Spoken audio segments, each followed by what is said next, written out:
Hello future doctors, my name is Kriti और हम हर क्लास में एनसीईआरटी की लाइन बाय लाइन डिकोड करते हैं। तो जिसने पुराने वीडियोस नहीं देखे वो प्लीज़ जाके पहले पुराने वीडियोस देख लीजिए। आज की क्लास में हम स्टार्ट करने वाले हैं यूनिट 5। नाम क्या है? Human physiology. तो आइए स्टार्ट करते हैं बिना टाइम वेस्ट किए हुए। The reductionist approach to study of life forms result in increasing use of physicochemical concept and techniques.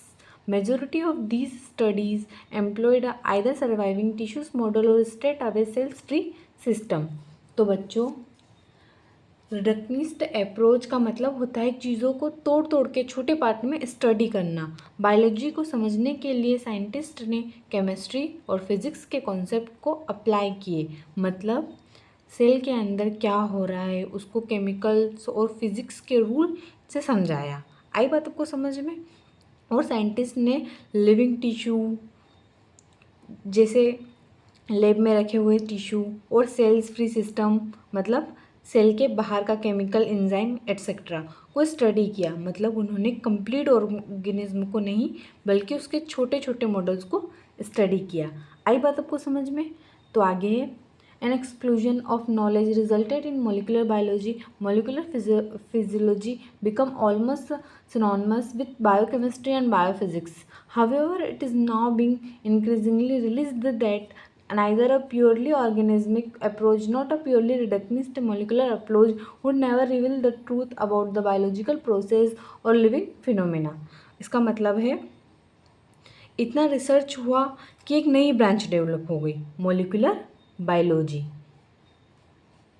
इसमें क्या होता है? जो डीएनए और आरएनए और प्रोटीन और मॉलिक्यूल्स की स्टडी कराती है। आई बात आपको समझ में? मॉलिक्यूलर लेवल पर physiology, biochemistry. Biochemistry means biochemistry का मतलब होता है केमिकल रिएक्शन इन लाइफ में। और बायोफिजिक्स, बायोफिजिक्स का मतलब होता है फिजिक्स इन लाइफ प्रोसेस। मतलब दोनों सब्जेक्ट्स का मिक्स बन गया।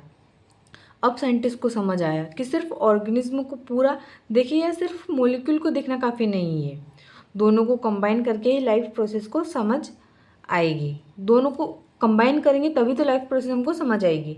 आई बात आपको समझ में?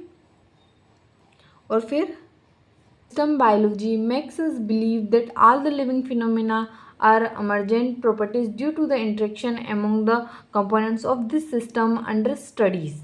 Regulatory network of molecules, supramolecules assemblies, cells, tissues, organisms are needed. Population and communities each create emergent properties.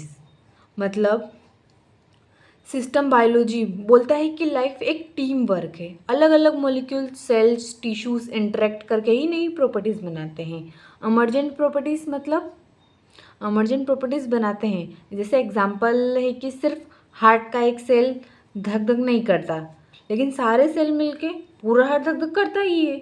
आई बात समझ में? मॉलिक्यूल्स लाइफ की एक हायरार्की है। जैसे मॉलिक्यूल्स, मॉलिक्यूल से मैक्रोमॉलिक्यूल, मैक्रोमॉलिक्यूल से सेल, सेल से टिश्यू, टिश्यू से ऑर्गन, ऑर्गन से ऑर्गेनिज्म, ऑर्गेनिज्म से पॉपुलेशन, पॉपुलेशन से कम्युनिटी। हर लेवल पे नया फीचर आता है जो पहले वाले पे नहीं था। आई बात आपको समझ में? आगे है In this chapter, under this unit, major human physiological processes like a digestion, exchange of gases, blood circulation, locomotion, and movement are described in cellular and molecular terms. The last two chapters point of the coordination and regulation of body events at the organismic level.